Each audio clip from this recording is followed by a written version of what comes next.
Nous quittons Kiev, direction l'ouest de la capitale ukrainienne, au plus près de la ligne de front. Il faut, pour sortir de la ville, traverser un nombre incalculable de barrages, tenus par des civils armés, le dernier rempart. Très vite sur la route, nous découvrons des traces de combat. Nous arrivons au bout de 30 km à Irpin. L'entrée de la ville est tenue par des habitants.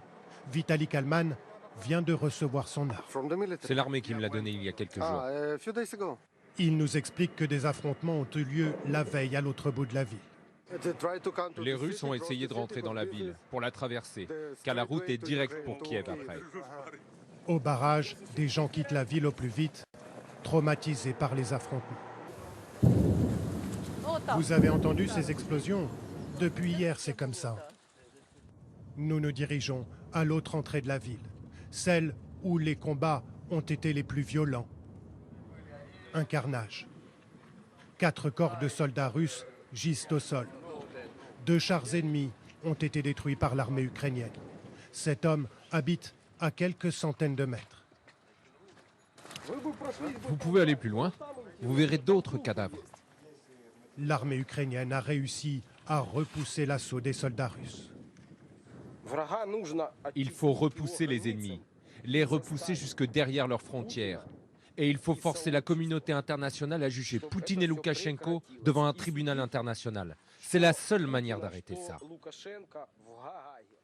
La première bataille d'Irpin a donc été gagnée par les Ukrainiens, mais pas le temps de fêter la victoire. L'ennemi n'est qu'à une vingtaine de kilomètres. On voit les militaires ukrainiens monter au front et les explosions sont fréquentes. La panique s'installe quand un hélicoptère est entendu dans le ciel. Les habitants courent dans l'immeuble le plus proche. L'alerte est rapidement levée, mais ce n'est qu'un répit. Cet habitant ne peut pas quitter la ville. Je dois rester, moi. J'ai vraiment pas le choix que de vivre ici. Donc vous êtes comme un prisonnier. Oui. À l'autre extrémité de la ville, sur la route qui mène à Kiev, un pont a été détruit par l'armée ukrainienne. Un moyen d'empêcher l'armée russe de rejoindre rapidement la capitale. La bataille qui se déroule dans cette région est absolument cruciale pour la suite du conflit, car Irpin est l'un des tout derniers verrous avant Kiev, la capitale ukrainienne.